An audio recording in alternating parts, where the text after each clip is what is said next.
In 1968, a retired and restless Paul Brown returned to pro football right here in Cincinnati. The game's greatest coach and the grandest guy in the world, Paul Brown. Really, to have the opportunity to build another team from scratch is sort of a rare opportunity. While his former team continued to bear his name, this new football team was inspired by his high school mascot and named for the ferocity for which Paul Brown felt inside. The original Bengals uniform donned a familiar look. Hometown Cleveland Browns are in white, and of course we have a marked similarity in the uniforms of these two ball clubs. The helmet was orange, with Bengals arched across both sides. Both the black jersey and white jersey had 3 horizontal stripes across the sleeve with bold block numbers across the chest, and were matched with white pants that had a vertical stripe running their entire length. And while the uniform was simple, a certain football team up north protested that their look had been ripped off. We were orange and black, and the Browns were brown and orange, and we had little differences, but not so much. Some of the things that I did there rubbed off here. I never even thought about changing the way I operated because that was the way I operate. That created a stir in Cleveland. Art Modell, who fired my dad in Cleveland, made a protest that we had stolen their uniform. And my dad's rejoinder was, well, who stole whose uniform? In 1981, the Bengals uniform received its first makeover, and with it came its most iconic feature.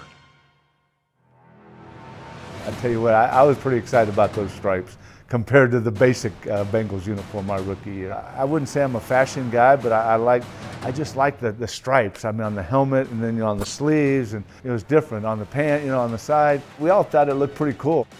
A bold fashion statement at the time, the stripes were chosen to be an immediate identifier for the Cincinnati franchise.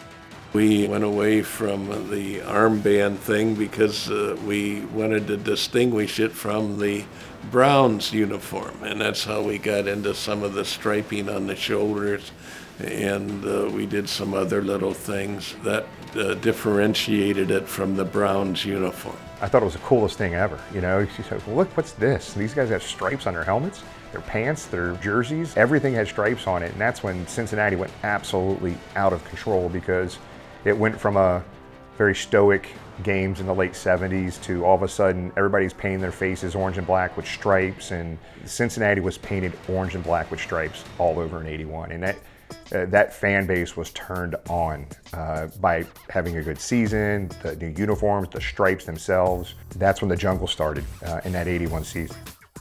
The stripes were featured on both the jersey and pants, but the most historic uniform change was the stripe-covered helmet, a timeless characteristic that still remains today. It was my father's belief that the helmet should be distinctive. You should be able to walk into a stadium, look down on the field, and just identify immediately what team that is. Well, our helmet certainly does that. That first year that we wore the stripes, I happened to make not only go to the Super Bowl, but I go to my first Pro Bowl, and I'm over in Hawaii, and we're winding up a practice, and Jack Lambert, who I saw twice a year when he was with the Steelers, kind of looked at our helmet. I'm not going to say what he said, but he's like, I can't, that looks like beep.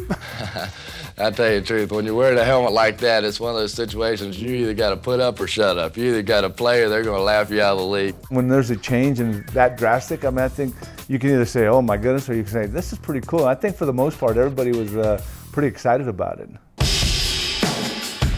In 1997, the stripes took on their first evolution. The pattern along the shoulders and pants was simplified, with wider stripes and less dramatic curves.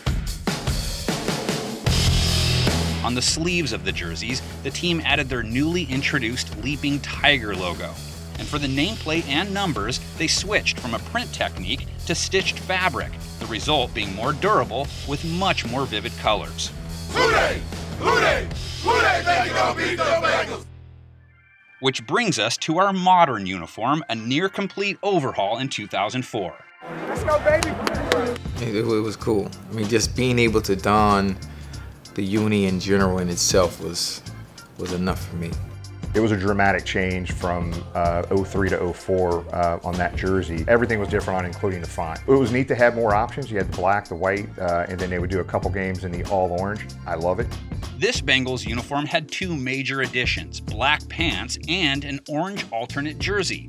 The stripe pattern was once again updated on the jersey and pants, while the signature helmet remained untouched. Both the white and orange jersey bore black sleeves, while the black jersey had orange sleeves.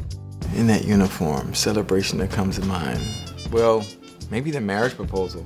She said yes, and still to this day, she doesn't know we are technically still married. Those have been our jerseys for the longest. In what, 50 plus years of Cincinnati Bengal football history, those jerseys right there are the ones that the Bengal players have wore the longest. The rest of the uniform, as all uniforms have in football and sports in general, have gotten to the point where teams don't have just a home and away uniform.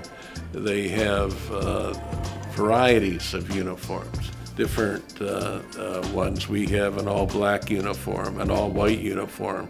That all-white Color Rush uniform, which debuted in 2016, was made to be sleek, simple, and eye-catching.